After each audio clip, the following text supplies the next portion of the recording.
kali disegel gagal.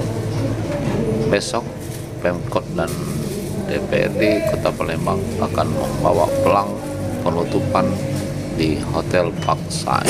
Pemerintah kota izin-izin yang harus mereka urus itu selesai baru bisa beroperasional. Tapi nyatanya di lapangan mereka masih beroperasional. Jadi sudah sepakat hari ini kami buat surat pemberitahuan 1x24 jam untuk menghentikan seluruh operasional. Kemudian besok akan kami pasang merek bahwa operasional tutup bersama-sama anggota Dewan Terhormat, seluruh masyarakat dan wartawan silakan menyaksikan besok siang. Terima kasih. Assalamualaikum warahmatullahi wabarakatuh. 2 kali segel, Hotel Parkside tetap operasional. Apakah setelah dipasang penutupan juga masih operasional? Kita tunggu hasilnya.